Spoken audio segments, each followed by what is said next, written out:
What's up, everybody? It is Amrinder Singh.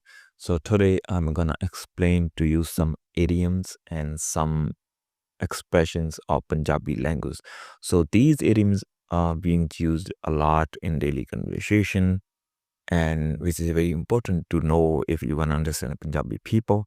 So these are very colloquial. So before I explain these lessons about these idioms and expressions, I want to let you know that I have started creating a paid video lessons on Patreon for people who are serious about learning Punjabi properly.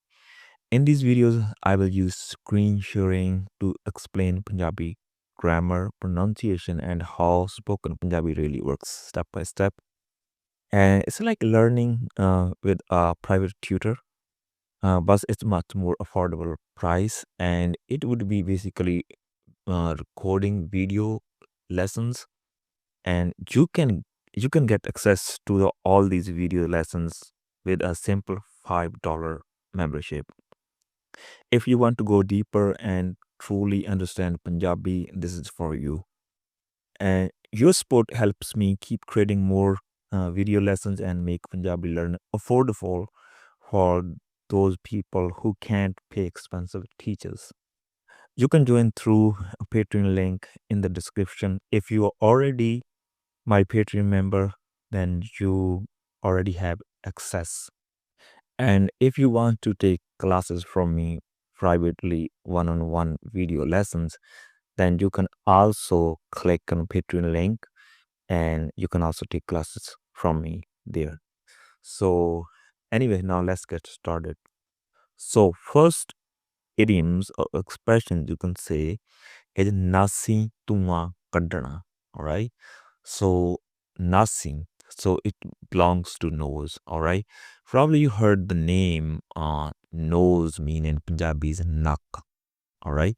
But there's also another name, nasa. Nasa is also mean nose. All right. Two names, nak and nasa. So here say nasi. So it means your nose as well. All right. It belongs to nose. Tunga kadna. So tunga means a smoke. Kadna means when you know how to say make something, right? Or like a take it out something. So it doesn't mean like you're gonna smoke something from your nose. No. So we use this phrase or this idioms um basically when it's really some kind of how to say tough or make you tired, something like. Let me explain you with example. Um, let's say you were going to, or I was going to train with one of my trainer or any friend. Um, so we were working out, and it was so hard, like to work out. All right. And he made me so tired. All right. I didn't have energy because the workout was so intense.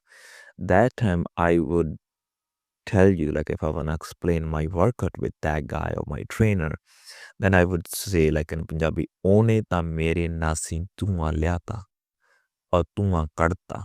Or leona means bring, kadna means like a put out. Um, "One ta mere nasi tua kadta or liata," whatever. All right. So it means he gave me tough time. All right. Or he make me tired. All right. So I didn't expect it.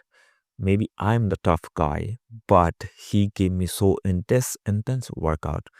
I just drained my energy, like um yeah, basically this is what happened. So it means he gave me really hard time in exercise. All right. Nasi tuma karta. Sometimes people also use it some kind of in debate. All right.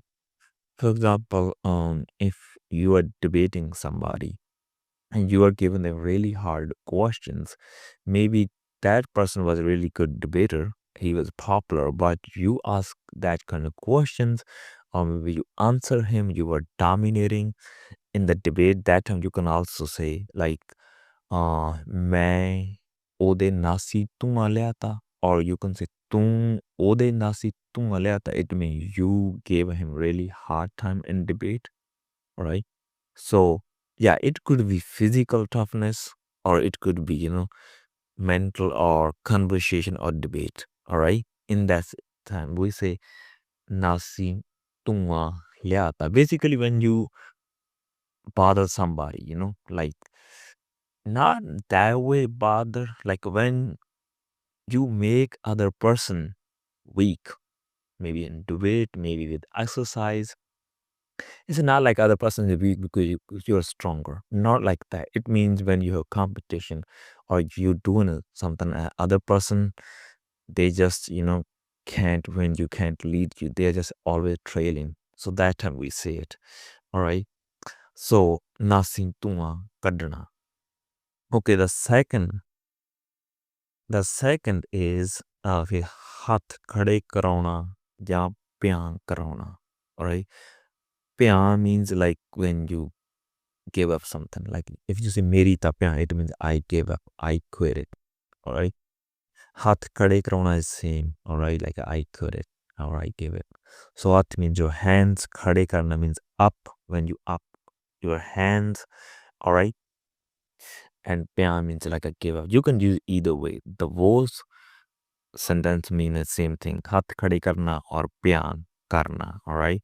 So you can use in same example, like for example, you are working out with the trainer and he gave you really hard work, all right, and you couldn't, yeah, you couldn't complete it. You just, it was so intense, and then you got tired and you just quit it. All right, that time you say "One mere hath khade kara de," like he made me, how to say, tire, or he made me quit, or hath khade kara de, or "one ta meri pyaan karati." All right, it means I quit it.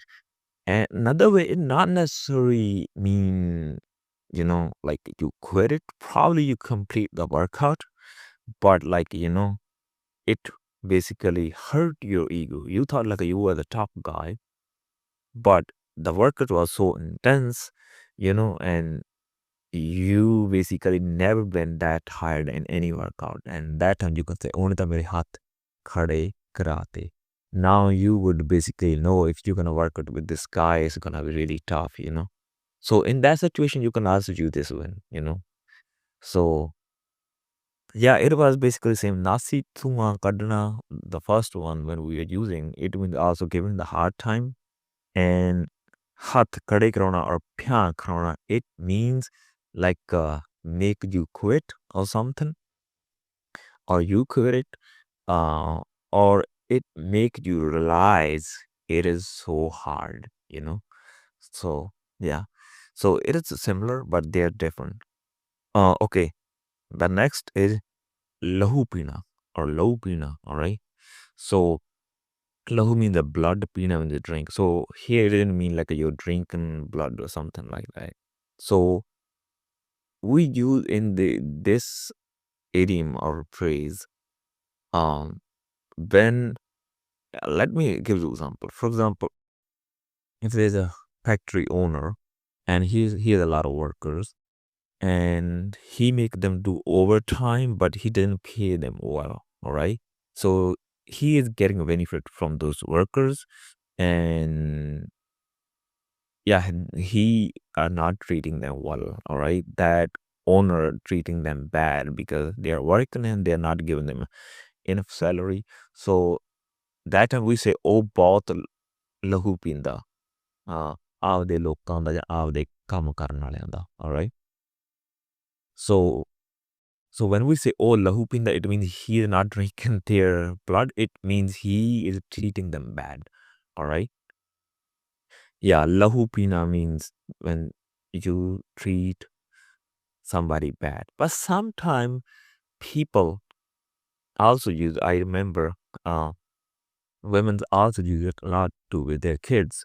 Like back in the day when the kid is after their mom to ask them money to, maybe they wanna buy some kind of, like something to eat, maybe a chocolate.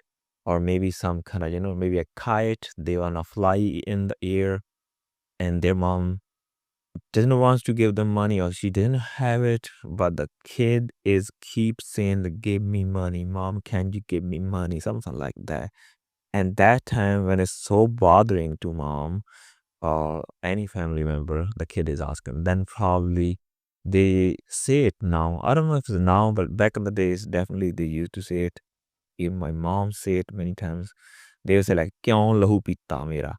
Kyon lahu pita mera?" So it means like, why are you bothering me? All right. So it also means bothering. All right. Um. Okay. So same. There's another sentence or another phrase very similar. Sir khana. Sir means your head. Khana means eat. Again, it didn't mean eating the head or something. So yeah, it means basically when somebody is bothering you. Same situation, same example could be also apply this one. All right. If a kid is asking you money, you say no, but kid keep asking you money, then you can say Mera kyon sir khana. All right. Or Mera kyon lo pina. All right. So these two are the same thing. But there's one difference. All right. When we're talking about treating somebody bad, the factory owner was treating bad to owner. That time we say, "Oh, bahut lahu pinda lokan da." All right, lahu pinda. It means he treat them bad. But you can't exchange sir khana in that situation. You can only exchange sir khana and lahu pina. These two phrases, like if you're talking about, or the context is about bothering. All right. So you can't say like factory the mark of the worker about serkhanda. All right. If you say that factory the malik, the owner of the factory, all right, it means he talks them a lot, like talks to them a lot, give them too much instructions, unnecessary instructions, because already these workers know it, and that time he talks a lot, unnecessary talk. If you use the serkhana in that particular situation, if you use lopina in that particular situation, so it means he treat them bad. If you use serkhana, it means he talk too much, unnecessary talk. All right. But if you use these sentences or phrases in that scenario, when a kid is asking money, that time you can use either way. Kyon mera lahu pina, kyon mera sir khana. In that situation, both sentences mean bothering. All right. Did you see how it changes, depends on the context? When we were talking about the factory owner, that time it both had two different meanings. But when we are using in to related to kid and asking money from his mom or her mom, that time it has same meaning. All right. So okay, last phrase or idiom is varka padna. All right, varka means a page. All right, padna means when you ripped something off. All right. So in example, you can say like मैं ਤਾਂ ਉਹਦਾ ਵਰਕਾ ਹੀ ਪੜਤਾ. All right, मैं means I. All right. ਤਾਂ, so like we use, I could only say मैं ਉਹਦਾ ਵਰਕਾ ਪੜਤਾ, but most likely I will say मैं ਤਾਂ ਉਹਦਾ ਵਰਕਾ ਪੜਤਾ. I would use ਤਾਂ. Why? Because it's our accent. This is how we talk. This is our dialogue, right? But it's totally unnecessary using ਤਾਂ. You can make sentence without ta, but if you do ta, it makes you more natural. So okay, मैं ता ओदा वर्का पड़ता, it means I cut him off, or I cut her off. So when I say I cut him off, so it means I stop talking to that person at all. I'm done with that person. All right. So it could be few reasons. Maybe you fight with that person or whatever the reason. All right. You can say I, like a meta oda work ka padta. Now I'm not hanging out with that person. I'm not talking to him at all. So it means complete cut off. All right. So varka parta. It means you did it. So anyway, I think you learned some kind of new words or phrases or idioms today, and you enjoy it. I'll be back with another lesson another day.